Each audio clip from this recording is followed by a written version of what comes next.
એકાદશીના દિવસે અનાજ ક્યારે ખવાય નહીં. તમે બધા રાખો એકાદશી? મુંબઈમાં થોડીક અઘરી પડે હો.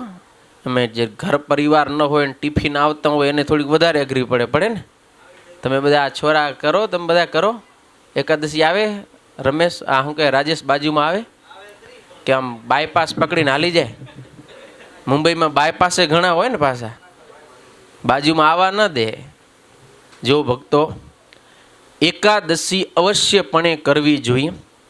એકાદશીના દિવસે અનાજ ખાવાનું બહુ મોટો પાપ છે.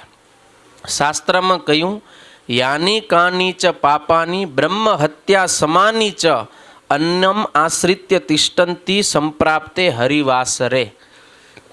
હરિવાસરે એટલે ભગવાનનો દિવસ. કયો? એકાદશી. એ ભગવાનનો દિવસ છે.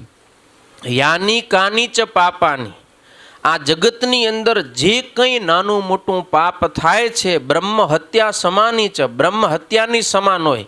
કોઈનો બ્રાહ્મણ હોય એનું ખૂન કરી નાખે, એનાથી પણ અધિક પાપ. એ બધુંય પાપ છે. અન્નમ આશ્રિત્ય તિષ્ઠંતી, અન્નનો આશ્રય કરીને એકાદશીના દિવસે બેસે. જેટલું કંઈ આખા બ્રહ્માંડમાં પાપ થાય, એકાદશીને દિવસે ક્યાં બેસે? અનાજ ઉપર આવીને બેસે. પછી જે એકાદશીના અનાજ ખાય, એ અનાજ નથી ખાતો. શું ખાય? આખા બ્રહ્માંડમાં થયેલું પાપ એ કોળીએ કોળીએ ખાય છે. આટલો મોટો દોષ લાગે.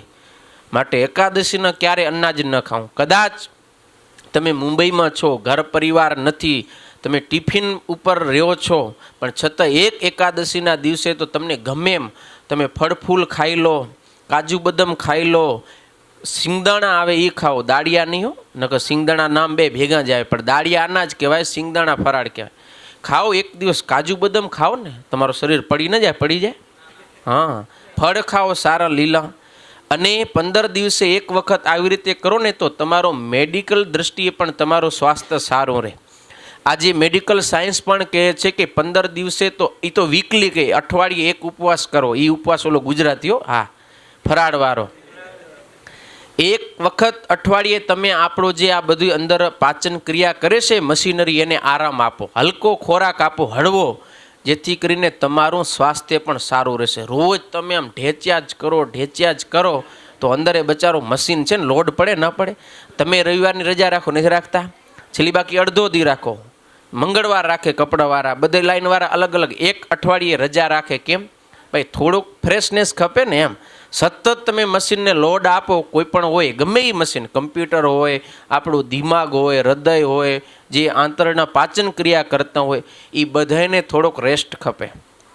આમ તો આપણે એકે ટાણું ગૂંચાવતા નથી. ગૂંચાવી રાત્રે 12 વાગી જાય તોય મુંબઈવાળા ખાય, મોડું થઈ જાય ગમે એટલું, તોય હાજર ખાય. એમ નહીં કે હાલો ભાઈ આજે 12 વાગે, આજે કાંઈ નહીં, કાલે, એમ તોય નહીં. ટાણે તો પૂરણ જ ખપે. તો એક ટાણું આપણે ગૂંચાવતા નથી. 3 ટાણાની જગ્યાએ 5 ટાણા થઈ જતા હશે, પણ એકે ઓછું નહીં થતું હોય. તો અઠવાડિયે એક વખત કરવું જોઈએ. પણ એમ ન કરતો, આ ભગવાને આપણા ઋષિ મુનિઓએ આપણું સ્વાસ્થ્ય જોઈને પહેલેથી જ એવી પરંપરાઓ આપે. તો 15 દિવસે આવતું આ એકાદશીનું વ્રત, એ દિવસ અવશ્યપણે આપણે ફરાહાર કરવું જોઈએ. એ દિવસે અનાજ ન જમાય. તો આલોકની દ્રષ્ટિ પણ આપણું સ્વાસ્થ્ય સારું રહેશે. બાકી આધ્યાત્મિક માર્ગે તો ફાયદો છે ને છે જ. વ્રત